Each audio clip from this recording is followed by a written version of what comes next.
passengers, assume the crash position. Welcome to the Mike Broomhead Show. I got a message. I got a song. Can I get a witness? Tell me what's going on. Well, if you weren't paying attention, you're going to be really happy that you didn't. And anytime there is an economic crisis that happens in our society, we turn to the experts.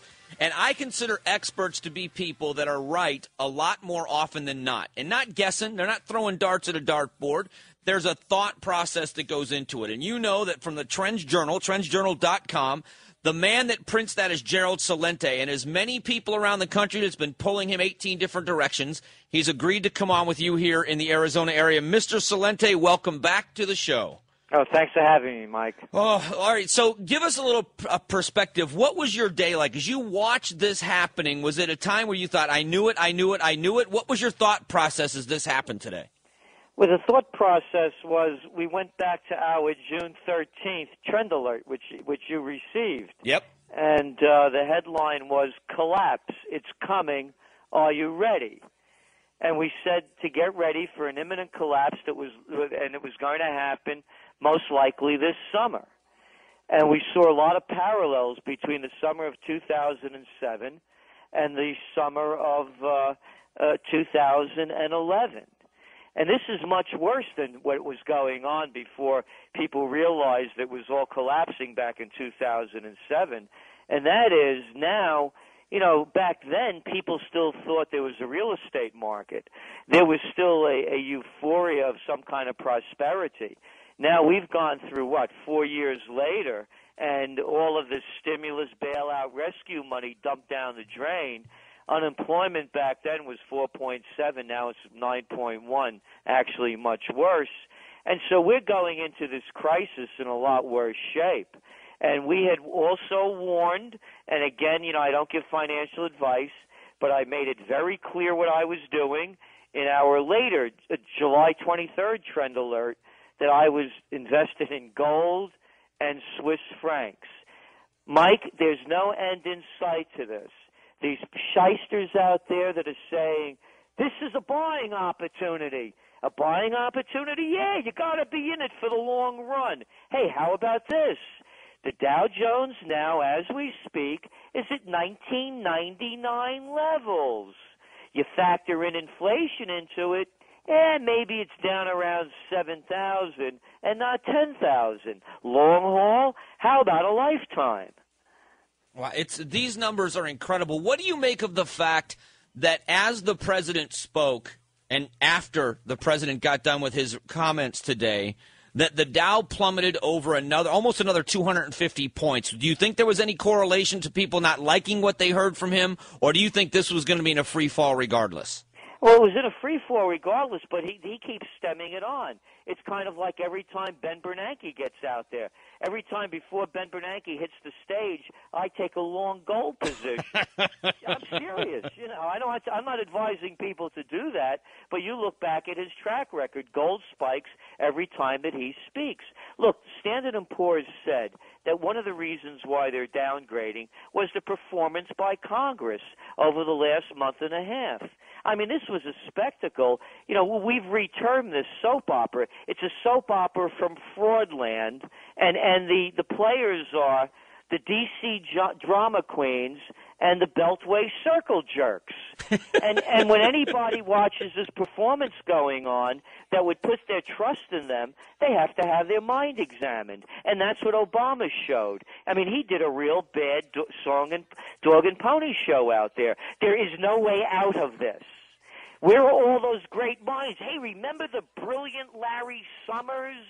Hey, remember they were going to bring this whole thing around, and they had Christina Roma and all the greatest minds in America to turn it around. And then we heard the good news that Treasury Secretary Timothy Geithner is going to stay on the post. Yeah, that's like saying Mickey Mouse is going to stay at Walt Disneyland. Now, if I don't laugh, I think I'm going to cry after what's happening today. We heard a couple of things the president said. I want to hear what your reaction to this is from your position of knowing finance and knowing the global markets and money. the president, almost at the very beginning, the first sentence out of his mouth, he was talking about how there is no more room in the federal budget for cuts in defense and domestic spending. Now, I'm not asking you to talk about that specifically, but when the president of the United States has our debt crisis and the first words out of his mouth is that there's no room for cuts, what does that do to people in your business? Well, it tells us that's what I'm saying. It's the same game. And when there's no room in defense, we're spending what? Defense and defense-related expenditures, $1.5 trillion, losing wars in Afghanistan, our men getting killed for a losing cause. We're in there longer than any war in history of the United States, and no end in sight. A losing cause in Iraq.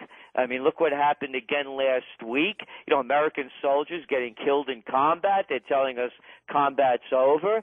We're in a war in Libya, and Obama hits the stage on March 18th. And ironically, that was the day that President Bush hit the stage in 2003, and Obama starts the Libyan war. Bush had started the Iraq war for basically reasons that have been proven false. Weapons of mass destruction, ties to al-Qaeda, and Obama telling us the war in Libya is going to end in days, not weeks. You'd be out of a job, and so would I, if we were so full of baloney. And they get away with it. They're robbing us in broad daylight, and everybody in that. So, yeah, there's plenty of room to cut. And I want to make this really clear. $57 billion worth of foreign aid. Hey, how about some foreign aid for Detroit? Maybe a little for Phoenix or Cincinnati. How about some foreign aid for Hartford? No, this whole thing, the government has been captured by Wall Street, and it's what President Dwight D. Eisenhower warned us about as well. The military-industrial complex. He warned us, the five-star general, two-term Republican president, supreme commander of the Allied forces, the military-industrial complex has taken over the country. So now let me ask you to comment on two. Well, I have one thing I want you to comment on that happened today, and then I'm going to ask you something else of what you think is going to happen in the next week or so. I'm going to ask you to look forward. But I've got posted on my page, Freddie Mac today asked for $1.5 billion in aid after it just posted a $4.7 billion loss in the second quarter. What do you make of that? It's disgusting. I think it's up to about $200 billion, $180 billion losses they're already registering. You know, it's the scam again. It's the merger of state and corporate powers. When Mussolini was running the country, they called it fascism, and that's what's going on here. It's we the people are backing bad bets in the real estate business. So you go out and you get a loan, you can't pay it, we got to back it. Who made this one up? Oh, it's guaranteed by Fannie Mae and Freddie Mac and FHA. No, it's backed by Broomhead, Celente, and the rest of us out there. So that's what I make of that. Yeah, it's almost this. It's so disturbing when we see numbers. People just can't comprehend that many zeros behind a number. Okay, last question. What happens next? Do you see this as the beginning of a further decline? Do you think I talked to someone today? I'm going to play audio of him later. Another person that's in the industry that believes that right now stocks are such a good buy, and business investors are going to figure out that right now it's time to reinvest. And he said that very soon he believes there's going to be a huge rally that's going to erase all these deficits. How do you answer that? I answer that by the deeds you shall know them. And you go back to our Trends Journal, December 2001. It's posted on our website, trendsjournal.com. We said it was the beginning of the gold bull run, and gold at that time was trading at $275 an ounce. Today it's trading at $1,720 as we're speaking. Now let's go back and look at the markets. These same kind of guys that are saying, you know, you have to be in it for the long haul. As I mentioned, the Dow is trading at 10,800. That's 1999 levels. And the NASDAQ is trading half of what it was back in 2000. It was at 5,000. Now it's roughly 2,300. And they keep saying the same thing over and over again, that you have to be in it for the long haul. The fact of the matter is this. Let's get this really, really straight for anybody that can't add or has a trouble with numbers. The Dow is at 1999 levels, and this happens to be 2011. So when is it going to find all this strength and speed? And do you know why the profit margins look good? Because it's what happens when a few companies own a lot of everything. And that's what you have. You have monopolies in the stock market. But don't worry. Tomorrow, everything is going to get better. Because why? Well, I just read that Bernanke may move to boost confidence amid financial turmoil. Yeah, that's like rolling out Bernie Madoff to say he's going to play a straight deal. This guy's been dealing one loss after another. Bernanke is going to boost confidence? Yeah. I mean, come on. Isn't this the guy that said he had no idea what was happening and why the economy was so slow? It was exactly, chapter and verse. Yep. And he also said that, this is transitory. All right. Well, I appreciate when you talk. I got to ask you though before we leave. You talk about prostitutes. Am I a prostitute? Am I part of that? No, you're not. The prostitutes are the people that you see on CBS, NBC, ABC. Those are the houses of prostitution. They're the ones that are there to pleasure the politicians. You see, they're the grade D actors in Fraudland. The DC drama queens and the Beltway circle jerks, that's the Class A actors. The prostitutes, that you see on, these shows like CNN and all of these other ones that are always sucking up, bowing down, and scraping. You know what it's like, Mike? It's like bringing back Alan Greenspan, who's been flooding the airwaves, and asking him for sage advice when he called the whole thing wrong and is responsible for bringing it all down. That's a prostitute. Meet the prostitutes. You could tune in every Sunday on NBC.